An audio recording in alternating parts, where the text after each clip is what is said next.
你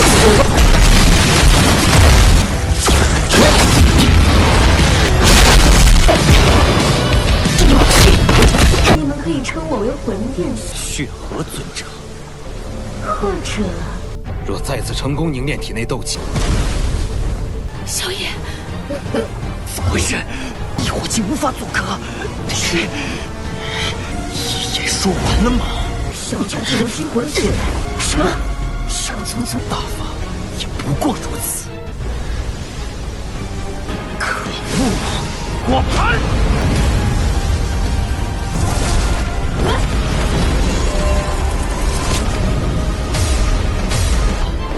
毁灭！ Halo kalian semua, selamat datang di channel Donghua Master. Bagaimana kabar kalian semua? Mimin harap kalian semua baik-baik saja. Dan pada video kali ini kita akan melanjutkan alur cerita dari serial Donghua Battle Through the Heaven episode ke-159. Dan sebelum kita masuk ke cerita terbaru, mari kita sedikit mengingat cerita sebelumnya, yang dimana pada cerita sebelumnya Aliansi Yan mendapatkan serangan dari Sekte Singa Mendalam yang terjadi pertarungan di antara kedua belah pihak ini. Sekaligus kita diperlihatkan kemunculan perdana dari Xiao Xiao pada episode sebelumnya, yang dalam pertempuran itu singkatnya Aliansi Yan berada di kondisi yang terpojok karena kekuatan gabungan dari Sekte Singa Mendalam dan juga Aula Jiwa, yang pada akhirnya membuat Xiao Xiao ditangkap oleh anggota Aula Jiwa, yang di saat itu untungnya Xuan muncul menyelamatkan Xiao Xiao sekaligus dengan membawa puluhan pasukan Dozun, dan itu merupakan inti cerita pada cerita sebelumnya. Kalau gitu pun sekarang langsung saja kita masuk ke bagian cerita terbaru. Cerita ini berlanjut dengan Shoyan yang menyuruh kepada para pasukan Dozunnya untuk memulai penyerangan kepada Sekte Singa Mendalam, yang mereka pun langsung menyerang membuat banyak kapal terbang dari Sekte Singa Mendalam dapat dihancurkan oleh para pasukan Dozunnya Shoyan. Yang di sana juga Shoyan melihat Xiao Xiao, bertanya kepada Xiao Xiao dengan menyebut Xiao Xiao sebagai bocah kecil karena Shoyan yang masih belum mengenali Xiao Xiao. Dan di sana Shoyan dibuat kaget karena adanya Xiao Cai ataupun ular 7 warna yang keluar dari tubuhnya Xiao Xiao.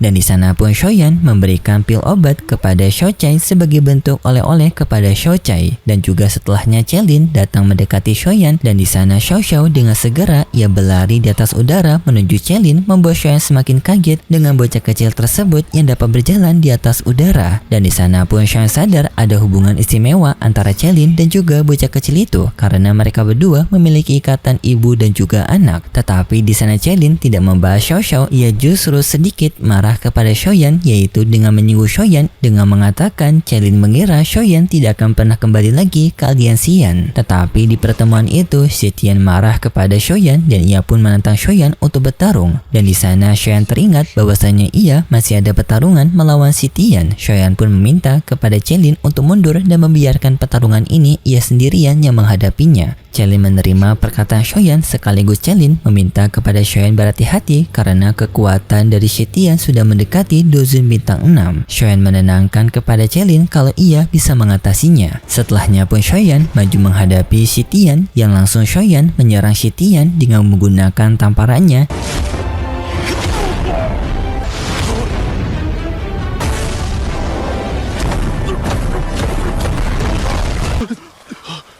Dilanjutkan dengan tamparan berupa kekuatan apinya Shoyan, yang seketika tamparan bertubi-tubi itu membuat Si Tian terjatuh dan tak tersadarkan diri. Shoyan langsung menantang kepada Tianzun ke-9 untuk segera keluar karena Shoyan menyadari keberadaan Tianzun ke-9. Tianzun ke-9 muncul dan ia sangat marah kepada Shoyan karena Shoyan yang terlalu sombong kepada dirinya sampai berani untuk menantang dirinya bertarung. Setelahnya pun Tianzun ke-9 mengeluarkan serangannya untuk memperangkap Shoyan dan menangkapnya. Tetapi Shoyan dapat menghentikan serangan itu dengan membekukan serangan Tianzun ke-9 menggunakan api putihnya, dan juga setelahnya Shoyan berpindah ke belakang dari Tianzun ke-9. Tianzun ke-9 kembali menyerang Shoyan menggunakan cakaran dimensinya.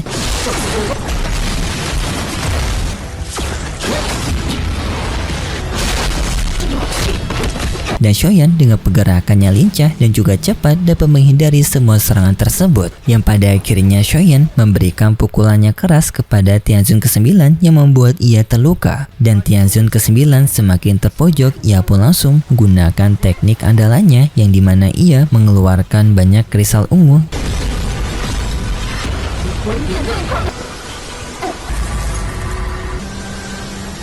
Yang kristal tersebut mengepung Shoyan dan lalu menyerang Shoyan. Untungnya Shoyan selamat dari serangan itu berkat pelindungan armor pertahanannya, yaitu kain dari Ratu Serangga Kuno dan juga zirah dari Kaisar Naga Phoenix. Tianzun ke-9 sangat kaget dengan serangannya yang tidak bisa memberikan luka kepada Shoyan, dan Tianzun ke-9 menyadari kalau Shoyan sekarang berada di ranah Dozun Bintang 8 Puncak, yang membuat Tianzun ke-9 khawatir tidak akan bisa menandingi kekuatan Shoyan lagi, dan Tianzun ke-9 pun mencoba untuk melarikan diri. Shoyan tidak membiarkan hal tersebut. Ia pun langsung menggunakan teknik Dao kelas Tiannya, yaitu telapak tangan Black Hole. Teknik tersebut mencoba untuk menyedot Tianzun ke-9 yang membuat Tianzun ke-9 sangat kaget karena tak menyangka kekuatan Shoyan akan bisa semendominasi ini. Tianzun ke-9 ditarik oleh Black Hole tersebut, dan Tianzun ke-9 yang berusaha untuk melarikan diri sama sekali tidak bisa bergerak kemana-mana karena daya sedot dari Black Hole yang sangat kuat, yang sampai pada akhirnya membuat salah satu tangan dari Tianzun ke-9 masuk ke dalam Black Hole itu, dan ia tidak bisa lagi untuk mengeluarkan tangannya. Tianzun ke-9 mengambil keputusan terakhir untuk memotong tangannya sendiri, yang setelahnya pun ia mencoba untuk melarikan diri kembali. Tetapi daya sedot dari Black Hole-nya Shoyan semakin kuat yang membuat Tianzun ke-9 tidak kemana-mana, dan Tianzun ke-9 langsung meminta bantuan kepada seniornya yaitu Tianzun ke-4 untuk segera menolongnya, yang seketika pun tiba-tiba saja adanya awan merah yang muncul di atas udara yang bertanda kemunculan dari Tianzun ke-4.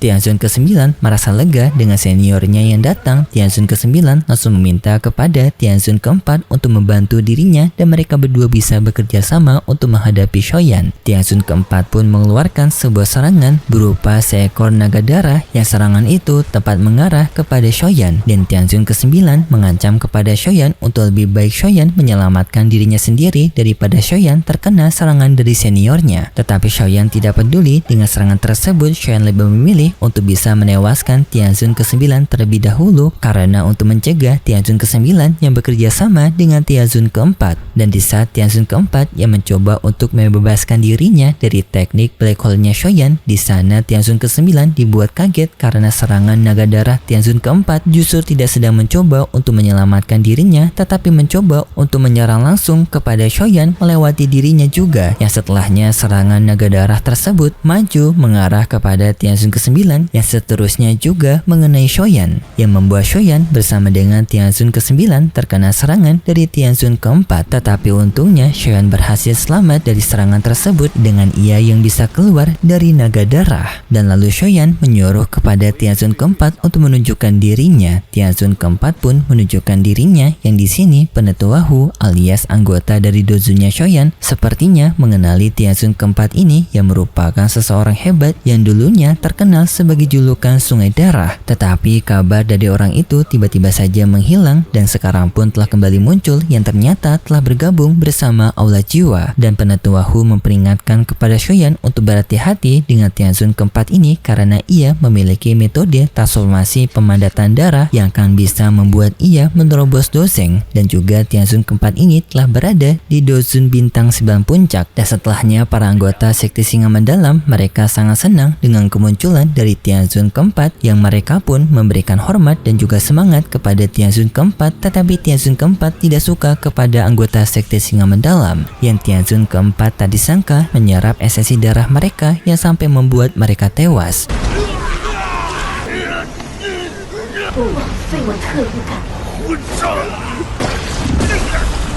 Hal ini membuat Shitian marah kepada Tianzun keempat, tetapi Tianzun keempat juga menyerap esensinya Shitian yang mengakibatkan Shitian pun tewas bersama dengan para anggota lainnya dari anggota Sekte Singa Mendalam. Dan karena ancaman dari Tianzun keempat yang sangat bahaya, Shoyan pun menyuruh kepada Penetua Hu untuk mundur dan mengajak semua pasukan mundur karena Shoyan ingin menghadapi Tianzun keempat sendirian. Tianzun keempat pun mulai menyerang Shoyan dengan ia mencoba untuk menyedot esensi darahnya Shoyan. 小野，是，一爷说完了吗？小乔这流星滚血，什么？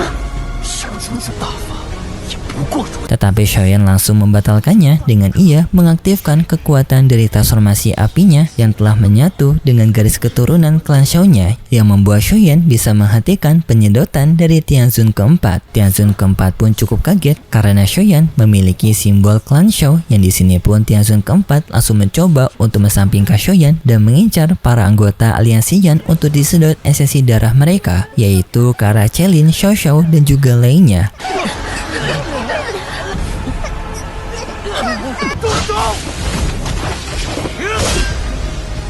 Hal ini pun seketika membuat Shoyan menjadi khawatir dan langsung segera maju untuk menghentikan Tianzun keempat. Serangan Shoyan berhasil menghentikan Tianzun keempat, tetapi Tianzun keempat marah kepada Shoyan karena Shoyan yang telah mengganggu dirinya. Dan setelahnya Shoyan menggunakan teknik dari cincin api. Tianzun keempat mencoba menghentikan serangan Shoyan menggunakan teknik dari telapak tangan darahnya.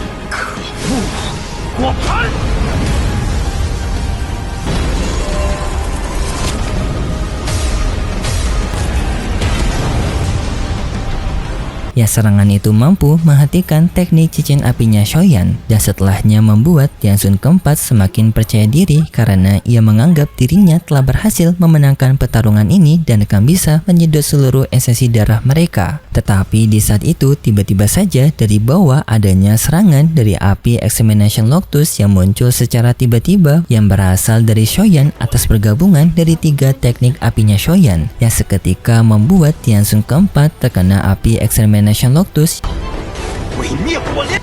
这家伙居然就是你！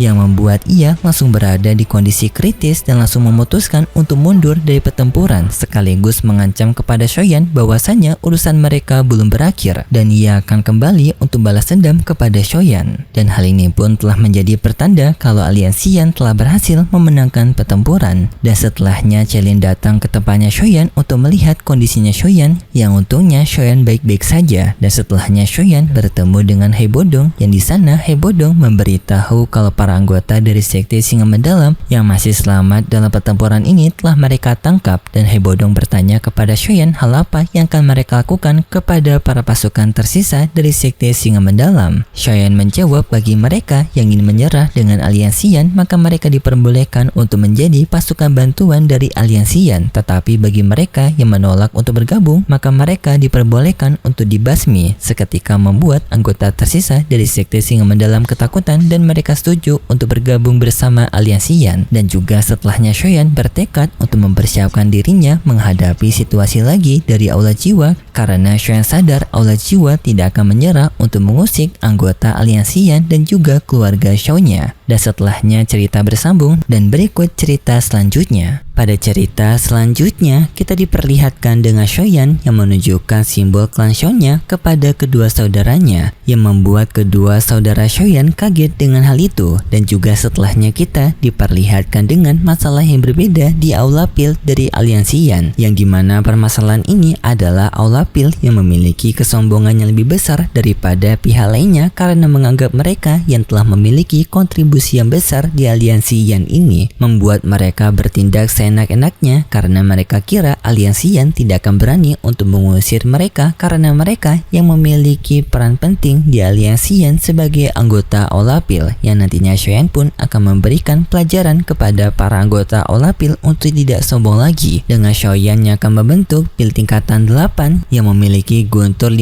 warna yang akan membuat semua orang kaget. Dan itu cerita yang akan kita lihat nanti untuk episode episode selanjutnya di minggu depan besok. Dan seperti biasa, Mimin mengingatkan kalau cerita ini merupakan dongeng fiksi yang bertujuan sebagai penghibur saja yang berasal dari karangan novel. Dan kalau gitu pun terima kasih buat kalian semua yang sudah menonton video ini sampai akhir. Jika kalian suka dengan video kali ini, bisa beri like serta subscribe dan sampai jumpa di video selanjutnya. See ya!